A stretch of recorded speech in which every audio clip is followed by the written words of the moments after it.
Dottore Russo, oggi l'anticipazione di 2 giorni dedicata all'endocrinopatia, aspetti fisiopatologici, clinici, pratici e terapici e l'8° convegno agrigentino sulle malattie endocrine a cura dell'Associazione Medi Diabetologi e Endocrinologi Agrigentini. Sì, questi 2 giorni una 2 giorni particolarmente interessante.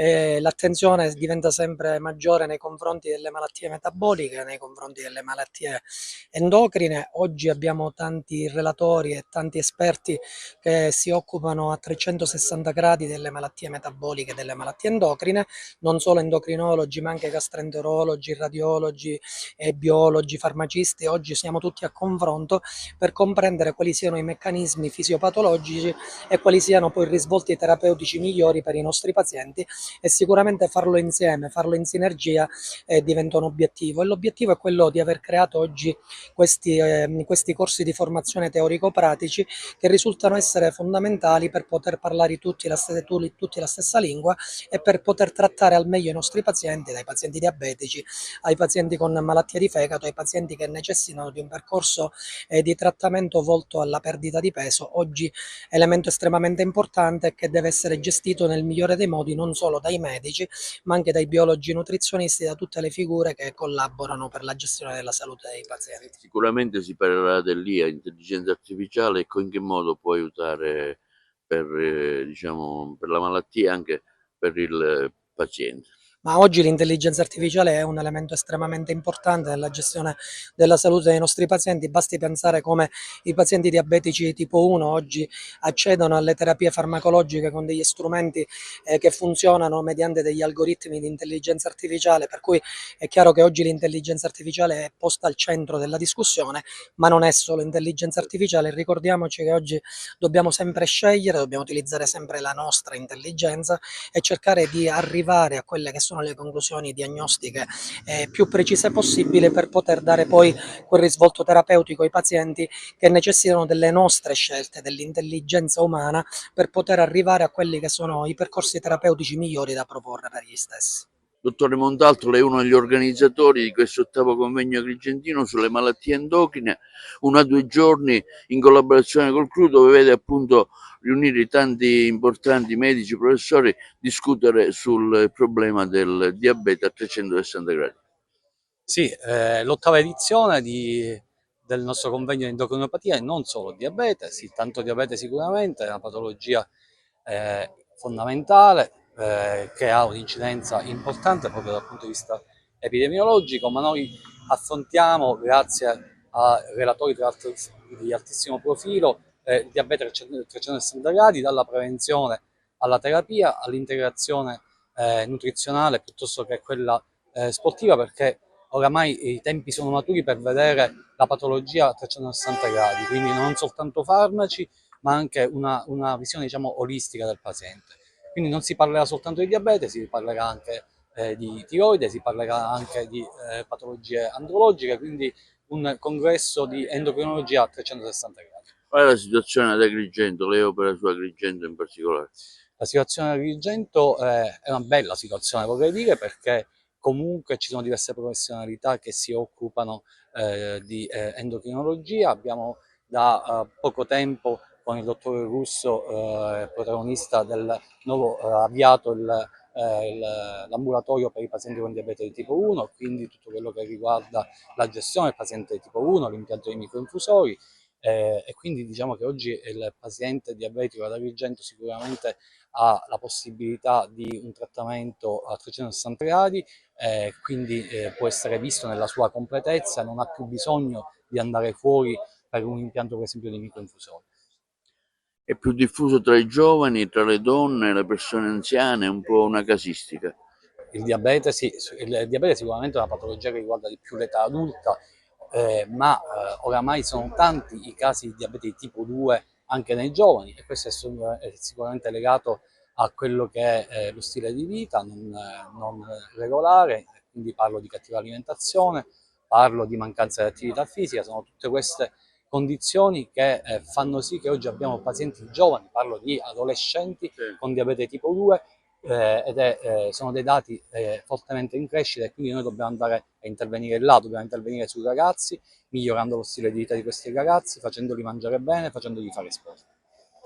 Sì, in effetti, come dice lei, un ottimo congresso, un bel programma scientifico, tutto da godere e da sviluppare, e il centro è non solo nella malattie endocrine in generale, ma in modo particolare sulle malattie metaboliche. Malattie metaboliche tipo obesità e, come diceva lei, diabete mellito, che costituiscono oggi una vera e propria pandemia mondiale che stiamo affrontando, con tutti i rischi annessi e connessi, soprattutto di natura cardiovascolare, quindi in termini di durata della vita, ma soprattutto di qualità della vita. Il ruolo del CRU, della comunità endocrinologica?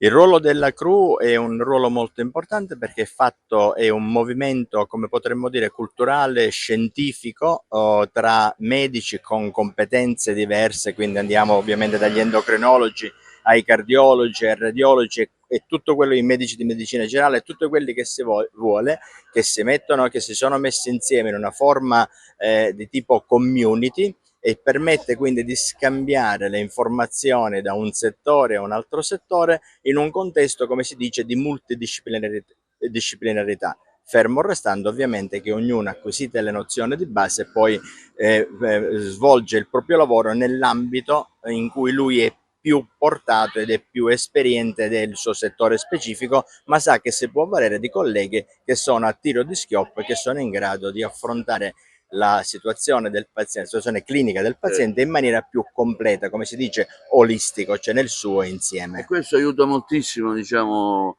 risolvere il problema al paziente, no? Sì, certamente, infatti questo è un passo che si fa da tanti anni, e la CRIU va proprio in questa direzione, perché serve per considerare il nostro paziente, che poi sa, a volte tutti quanti siamo pazienti, quindi Sì. non c'è un noi o un moi, siamo tutti quanti, e permette di affrontarlo in maniera completa e non solo da un punto di vista, forzando solo uno a scapito di altri settori della vita, aspetti della vita, dove invece nell'essere insieme, nel fare un'attività multidisciplinare, consente, come potremmo dire, di curarlo meglio, di evitare che eventualmente insorgano delle patologie, e quindi per la qualità della vita in generale. Qual è la situazione sul tema della diabetologia in provincia dove lei opera? Ecco, che tipologia assume il fenomeno, dottore? Allora, il fenomeno assume, diciamo, valori molto molto importanti. Io non sono un endocrinologo, non sono un diabetologo, sono un epatologo, per cui mi occupo di quelle che poi sono le conseguenze che vediamo nei pazienti diabetici o dislipidemici per quanto riguarda, diciamo, l'accumulo di grasso nel fegato. Quindi la patologia emergente, che è la patologia metabolica per quanto riguarda il fegato, che è la steatosi epatica soprattutto. Una malattia che colpisce anche i giovani in quest'ultimo periodo, i giovani, insomma, i più piccoli, insomma, no? È una malattia che colpisce molto il mondo giovanile, sia per le cattive abitudini anche alimentari, quindi abuso spesso di alcol o di bevande, soprattutto i ragazzini, bevande zuccherate. Consideri che i tassi di steatosi epatica in Italia sono talmente alti da essere quasi paragonabili ai tassi che ci sono negli Stati Uniti, dove il fenomeno è un fenomeno sociale importantissimo. Assolutamente positiva, un evento ben curato in ogni suo aspetto, che coinvolge tutti gli attori principali per quanto riguarda le patologie metaboliche. Noi abbiamo fatto stamattina un mini corso sul fegato, e quindi l'apporto della diagnostica per immagini nelle patologie diffuse epatiche è assolutamente fondamentale, quindi un confronto fra diverse specialità sicuramente aiuta ad un percorso sempre più efficace ed efficiente nella cura del paziente. Questo lavoro di equipe è importante, no? Assolutamente sì, ormai si parla sempre più di multidisciplinarietà, se dobbiamo raggiungere un obiettivo lo possiamo raggiungere nel migliore dei modi, coinvolgendo tutti gli attori principali. Allora, ormai nella gestione di tutte le malattie non si può fare a meno di parlare di multidisciplinarietà, perché la maggior parte delle persone con malattie croniche, e il diabete è una malattia cronica, hanno problematiche anche di altri organi. Noi stamattina siamo venuti a parlare di steatosi epatica, che è una problematica molto importante nei pazienti con diabete, perché oltre il 50% di pazienti con diabete all'esame ecografico che fanno periodicamente scoprono di avere una steatosi epatica. Non sempre questo è sinonimo o corrisponde ad una malattia cronica di fegato significativa o avanzata, e quindi stamattina abbiamo discusso delle modalità, dei percorsi diagnostici principalmente non invasivi facili che possono fare i diabetologi, che possono fare i medici medicina generale, per selezionare, per individuare le persone che hanno malattie croniche di fegato significative e non far preoccupare o non far fare esami inutili ai pazienti che non hanno malattie di fegato significative. E quindi abbiamo parlato del percorso che prevede un test semplice che si chiama FIB4, che si fa con degli esami di laboratorio semplici. Abbiamo parlato dell'indicazione al fibroscan o all'elastometria, che dir si voglia. Abbiamo parlato anche delle nuove approcci diagnostici con i test radiologici, come la risonanza. Però la cosa più importante è quello che gli specialisti e i medici di medicina generale si devono interfacciare, devono parlare tra di loro per facilitare i percorsi diagnostici e terapeutici dei pazienti con malattie croniche di fegato, e in questo momento in modo particolare per i diabetici. Ecco, la radiologia quanto è importante per individuare e aiutare anche il paziente diabetico. È importantissima, e non a caso nell'occasione dell'8° convegno dell'Agrigentino sulle malattie metaboliche e endocrinologiche abbiamo voluto organizzare fortemente un mini corso che potesse analizzare quelle che sono le tecniche di imaging nello studio della steatosi epatica. La radiologia in questi anni è passata da una radiologia che quantificava in maniera semi-quantitativa il grado di steatosi epatica con l'ecografia. Oggi abbiamo tecniche migliori come la risonanza magnetica, e ci permette effettivamente di avere un dato quantitativo preciso. Quindi noi possiamo dire ad oggi il grado di steatosi epatica all'interno appunto del parenchima epatico, e anche individuare un quadro di fibrosi. Quindi tecniche sicuramente hanno drasticamente cambiato l'approccio diagnostico al fegato, e che proprio oggi ne stiamo discutendo insieme a tutte le altre figure, ci permette di far intraprendere al paziente il miglior percorso diagnostico e terapeutico. Ecco, oggi diciamo il paziente viene notato anche da alcune macchinette, alcune diciamo computer che permettono di regolare l'afflusso del sangue, dello zucchero, insomma una volta si faceva la puntura, oggi c'è un sistema molto più complesso, però diciamo più avanzato, no? Sì, questo è il grande vantaggio della tecnologia, una tecnologia che non si ferma mai, ovviamente ci aiuta sotto tutti i profili, da un punto di vista sia hardware che software.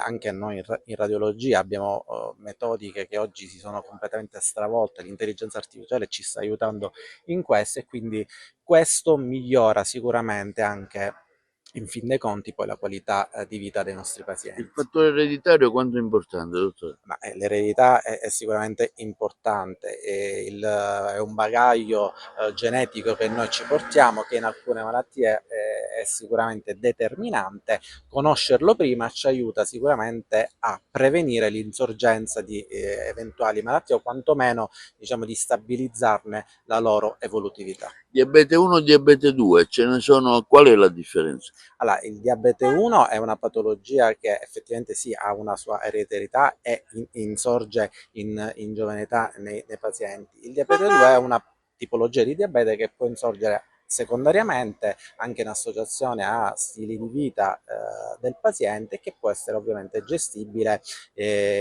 con farmaci che abbiamo a disposizione.